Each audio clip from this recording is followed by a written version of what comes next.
Hi, my name is Russell Sturgis. I'm the founder and principal of EAP Mentor.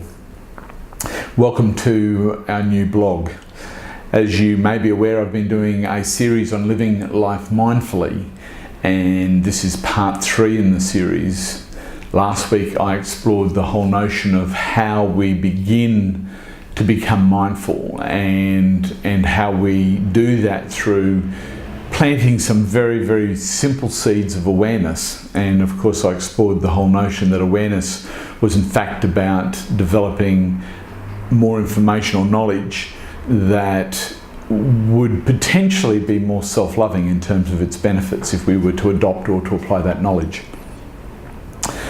So I used an imaginary character called you, who comes across information about engaging in exercise in a way that is just an extension of what one does in their day-to-day life. So it's not about going to the gym or going through an exercise routine, but it's about walking more, choosing to go on the bus and walking more, or doing more gardening around the home yourself instead of having a gardener come and do it, and doing more house cleaning instead of a house cleaner. So it was this whole idea that was referred to as NEAT, and this knowledge came by you as a result of having picked up a book at a friend's place in this narrative that I'm giving.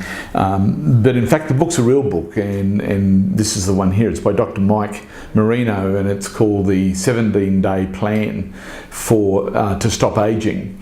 And I don't have shares in his book obviously, and I don't actively promote the book, but I'm using it as the foundation, as a tool for describing how mindfulness and awareness is able to become a reality in terms of how we engage life, and I would recommend his book to the extent that he has a lot of wisdom in there, and this knowledge that we're talking about is something that could be found there in terms of being healthier and having expanded well-being.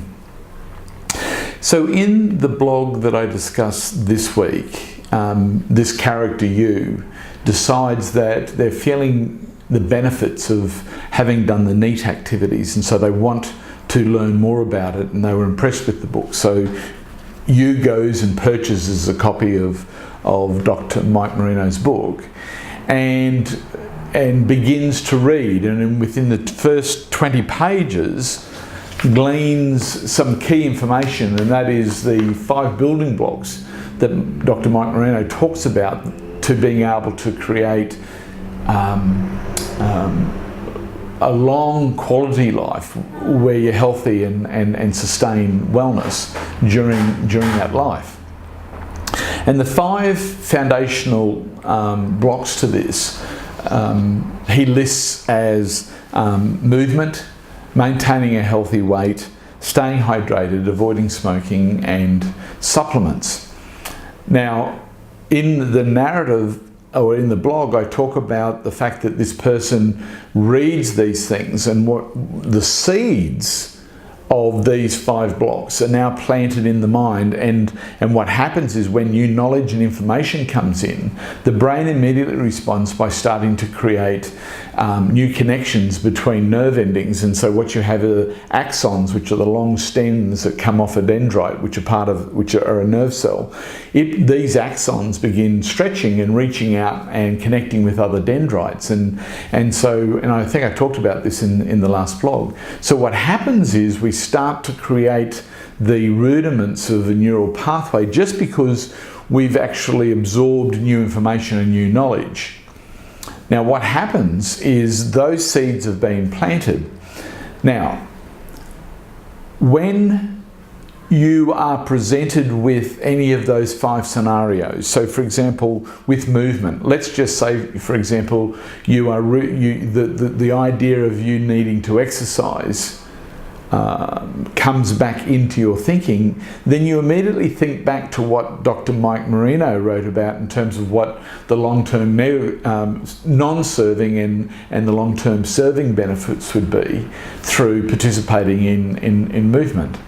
or if it had something to do with maintaining a healthy weight. You know, you go to put on a shirt or a bit of clothing and you realise it's a bit tighter, and all of a sudden, when you experience that discomfort, and ultimately it's our discomfort that triggers us, we immediately think back to what it was that we read in Dr. Marino's book about this whole notion of maintaining a healthy weight and what the long-term serving and non-serving benefits are one way or the other.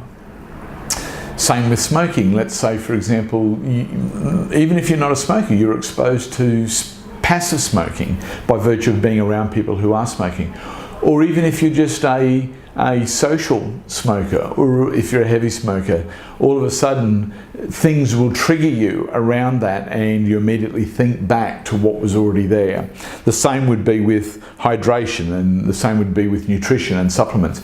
So what happens is every time we're brought into some form of recollection about those things, that is essentially mindfulness. Remember, in our definition, mindfulness is remembering that you have a choice, which means that there's an alternative. So just having read the first 20 pages within this book, you've already given yourself a whole lot of possibilities which are more self-loving alternatives. And so you will recall those when those painful or not serving experiences around those 5 building blocks present themselves into your life from day to day, throughout the day-to-day experience. So you have this opportunity to start to feed these axons. So every time you stop and you're mindful that there's an alternative, that feeds that new neural pathway that just was seeded by having read 20 pages. And of course, what happens is, as you then go and continue to read, you then start to find information and you expand on your awareness such that you're able to create a much more solid understanding and picture of what this alternative self-loving reality would look like.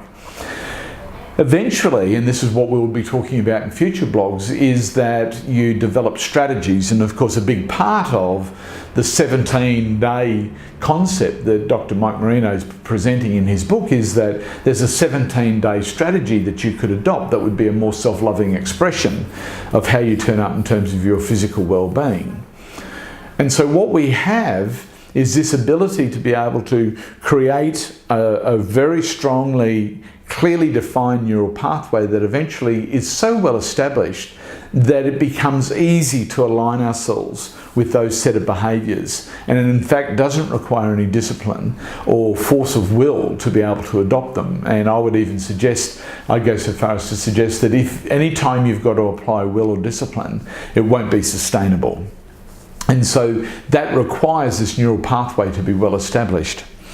So in today's blog, I'm presenting this idea that even these very early seeds are enough for us to start to be mindful in really simple ways. And that is the fact that when we go to put a piece of clothing on that's a little bit tight, all of a sudden we think about, gee, you know, I know that I'm 10 to 15 kgs overweight and I know how that feels. And I remember reading what he said about what the impact of all that would be on the different systems of my body. In that moment, you've become mindful. You've remembered that there's an alternative and you've fed that new neural pathway. It's that simple in terms of being able to start to move forward in creating a new reality through being more aware and being more mindful. Hope you find this informative. Looking forward to working through the next couple of blogs with you on this in terms of breaking it down into bite-sized pieces.